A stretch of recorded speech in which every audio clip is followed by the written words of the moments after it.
G'day guys, how's it going? My name is CJ. I spent the last 3 days with the Galaxy S10 Plus. This is by no means a full-on review, but I thought I'd walk you through the unboxing and just a few impressions and thoughts that I've had in this short amount of time that I've used this phone.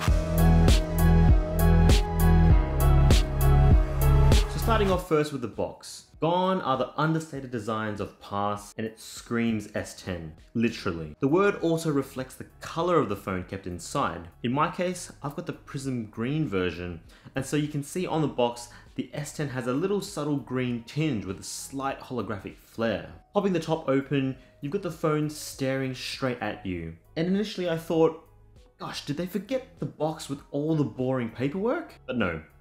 The box has actually been slotted underneath the lid itself, and it is hard to get to. After a bit of prying, we finally got access to the paperwork, and, well, unfortunately, unlike the Note 9 and the previous S9, there's no included case either.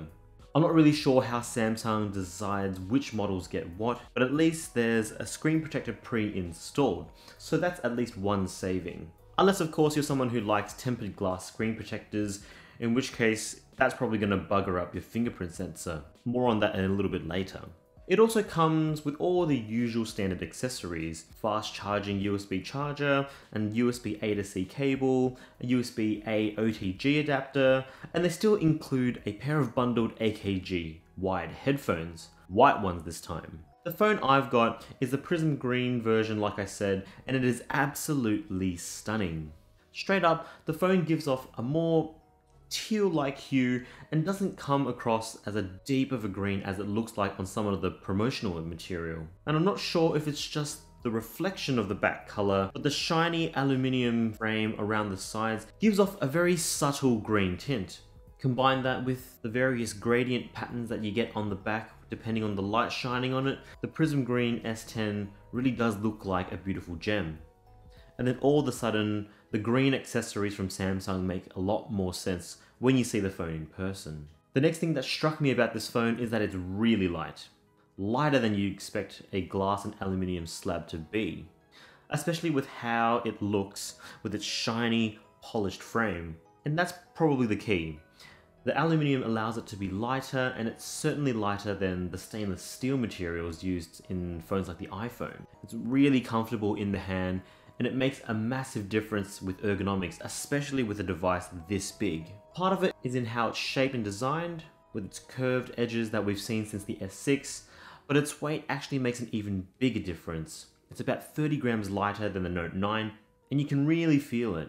It's even more incredible knowing that the S10 has a bigger battery compared to the Note 9 as well. Now the next thing that has been striking is just how snappy and fluid the whole experience has been. I've used my fair share of Galaxy phones in the past, and whilst they were always really fast when I first turned them on and used them, they always had a little hint of that standard Samsung lag and stutter. But this time around, the S10 has been the fastest and smoothest new phone experience I've seen in a new Galaxy phone so far, Note 9 and S9 included. Part of it is due to the beefy internals with the Exynos 9820 chipset for our non-American folk, but I also think it's in part due to Samsung's new software One UI experience. This is the first time I've used Samsung's new UI, and it's been really positive. Making things easier to reach in the lower half of the screen is great, and it really makes a lot of sense, especially with a phone this big with a 6.4-inch screen. And the software experience itself has also been very smooth. So long as you use the standard software navigation buttons versus the swiping gestures, which I think still need a little bit of work and is just a little bit janky. But speaking of the screen, wow. The 6.4-inch Infinity O display is absolutely stunning. Not particularly surprising anymore since it's Samsung.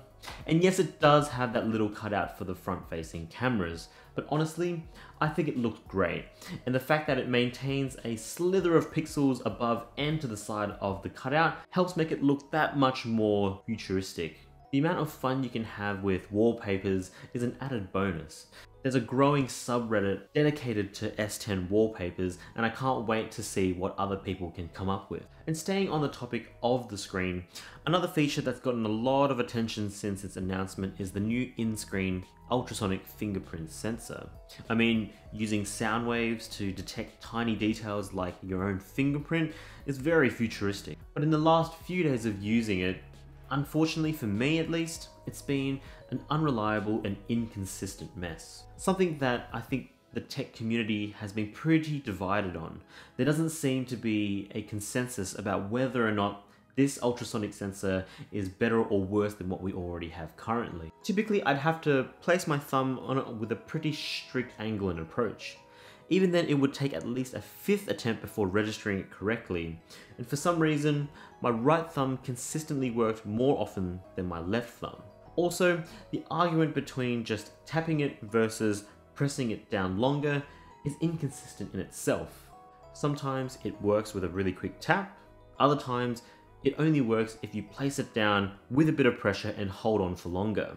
I haven't been able to figure out a more reliable and consistent technique to get it working, but the fact that you need a very specific way of unlocking it properly isn't a great place to start. Basic things like a fingerprint sensor should just work. I've recorded the fingerprint of both thumbs twice and it still remains incredibly inconsistent. The most recent capacitive sensors, even in the S9 or the Note 9, worked reliably and quickly, regardless of angle or aspect of approach. And until the technology for these ultrasonic fingerprint sensors matures to a point where it matches the old technology for reliability, chances are you're going to be relying either on the less secure but quicker face unlocked or the old-fashioned PIN number, because you'd undoubtedly fail to unlock it within the 5 attempt limit. They do say that it'll get better with time as it continues to learn your fingerprint over and over and over again. So we'll see how it goes when I've spent a little bit more time with the S10 for the full review, and let's see if it actually changes. But it's not a great start. In any case, looking at other aspects of the phone, the wide angle lens with the camera has been great fun to use so far, and quality is looking really good on initial impressions. I'll have to do a little bit more testing to assess the whole camera system, but I'm quietly optimistic that this is a bit of an improvement over the last ones. That being said, I'm slightly disappointed that the second front lens isn't used with an ultra-wide angle like what we saw in the Pixel. That really would have rounded out the focal lengths most people would need and cement itself really as the only camera you need. But finally, battery, like I said, it's bigger than its older brethren, the Note 9. And in general, it's been pretty solid so far, but that'll need a bit more of a hefty testing period. So we'll have to wait and see how it all pans out. But that's going to do for my first impressions and thoughts of the S10 after using it for about 3-4 days. Let me know if there are any specific things that you'd like me to cover in my full review. Let me know in the comment section below. Anyway, thanks for watching this video. If you enjoyed what you saw, give us a like, and do consider subscribing if you haven't already. Also, you can follow me on social media at Chongsu. I'll be posting plenty of sample photos and stories from the S10, so go check it out if you want to see some examples of how the camera performs. As always, thanks again for watching, and I look forward to seeing you guys in the next video. As always, say good day to your mum for me. Cheers.